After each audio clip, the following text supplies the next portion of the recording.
Happy Thursday morning, and as has been our tradition for quite some time now, I'm pleased to be joined by the mayor of the city of Fall River, Mayor Paul Coogan. Mayor, how are you this morning? I'm doing well, Keith. How about you? I am doing well as well. Let's get right into it. The COVID numbers have been fairly steady over the past week. Yesterday was actually a very high number. I believe 87 was the number. Are we still seeing the same sorts of trends within the city? Is there any other causes for alarm at this point? Yeah, well, I think our trend line is following the state. I mean, it looks to me like when I look at the data in the mornings, everybody's on this roller coaster where we go up and down with the numbers. I think yesterday was took us back to late May, early June when the numbers were running in the 70s, 80s, and in some cases the 90s every day. But we had a couple of days that weren't quite as bad. So we'll stick with it as long as we have to. We just want to get through this and get Fall River back on an even keel. I know that a few weeks ago, the school committee met and Superintendent Malone was giving an update to the school committee at the point where the city, I believe, had just entered that red phase for the first week. Are you aware of any kind of changes at all with the school department? I know the governor has said that, schools have been actually very good in terms of not having a lot of cases. Are you still feeling that the schools will continue to operate as normal? Yeah, I'm hoping. I went up to a soccer game yesterday at Durfee, and I talked to a number of parents, and their concern is that they want the kids to be in school. We're not seeing any kind of a significant bubble up in any of the schools, but obviously, when you have a school system that's serving 10,000 students and 2,000 employees, you're going to have cases here and there. But again, we've had no significant bubble ups in any of our schools, and we're going to keep an eye on it. We monitor it every day. We have a great nursing crew in all the schools, and they keep us abreast of what's going on.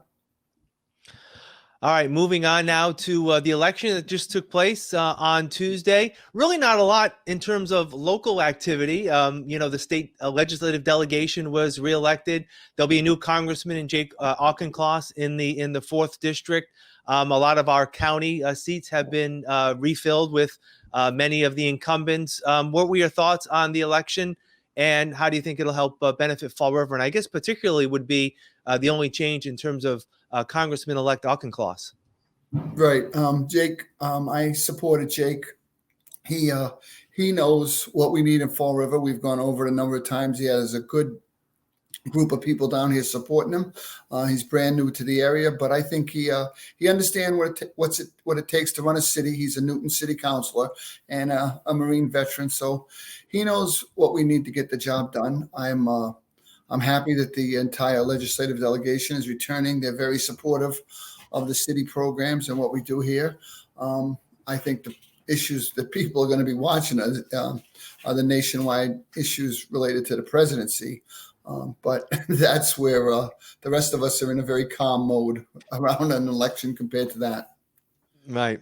And in terms of moving forward, the delegation has always been very supportive of Fall River. Representative Schmid was the only candidate that faced a challenge this year. And I guess talk a little bit about your relationship with the delegation and how supportive they've been to you over this first year in office for you.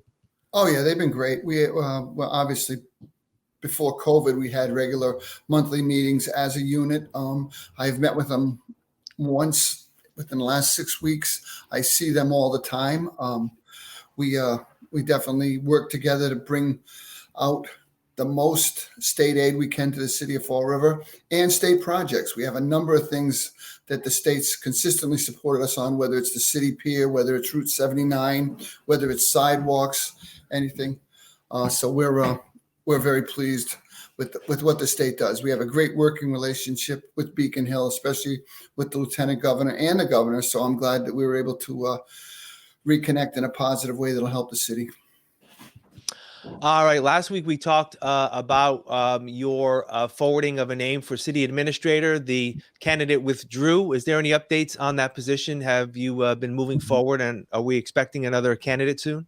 Keith, we're going to ban you from asking that question every week. I'm telling you right now, I'm very mean, and I'm moving in a mean direction with you in that question. Obviously, it's been a week. Yeah. We have been talking to a couple of candidates. but I don't have a name ready to go forward yet. It's something we want to get done. We're looking at a couple of alternative proposals, but I'm not ready to make anything public yet. But I can assure you, Keith, we are still looking for a city administrator. All right. Maybe I won't ask next week. Go ahead. I'll give you a week break next week. All right. I actually want to get to something different. Keith, if you don't ask, I'm going to answer it anyway, so you feel good. There you go. There you go. Yeah, just fill in answer here every week.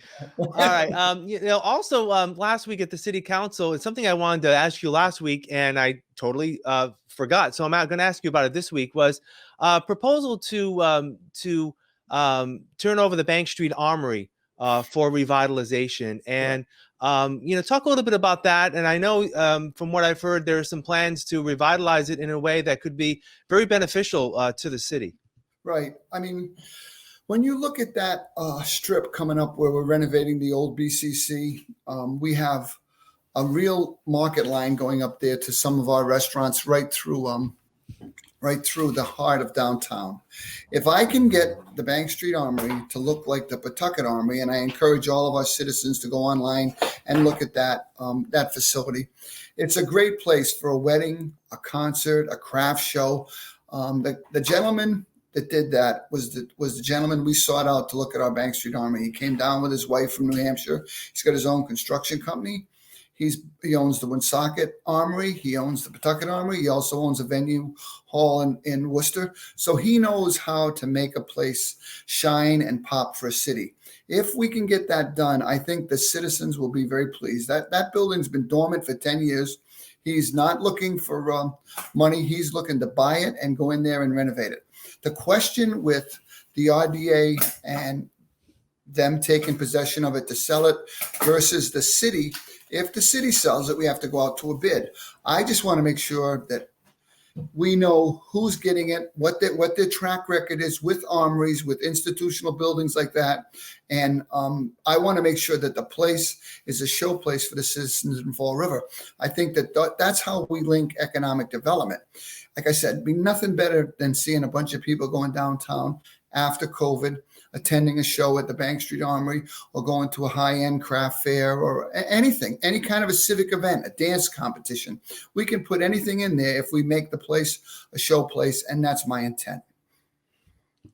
All right. And finally this week, believe it or not, before we talk next week, Veterans Day falls in next Wednesday, and I believe there's going to be a Veterans Day motorcade throughout the city, similar to what happened on Memorial Day. What can you tell us a little bit about that?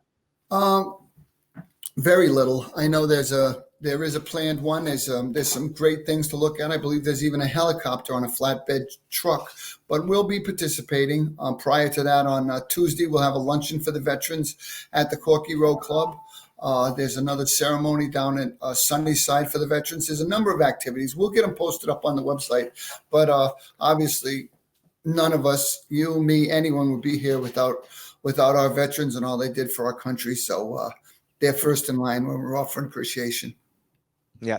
So this will be similar to the Memorial Day event, which was everyone who's participating in the parade will be in their vehicles. There will be no marching, no traditional marching per se, right? No bands, no marching. It's going to be all contained, and people can go out in front of their houses or up the street and wave to the group as they go by and show their support for our veterans. All right. Very good. Mayor Paul Coogan, as always, I appreciate it. And we'll talk again next week. Take care. Thanks, Keith. All right. And thank you for joining us today on FRC Media.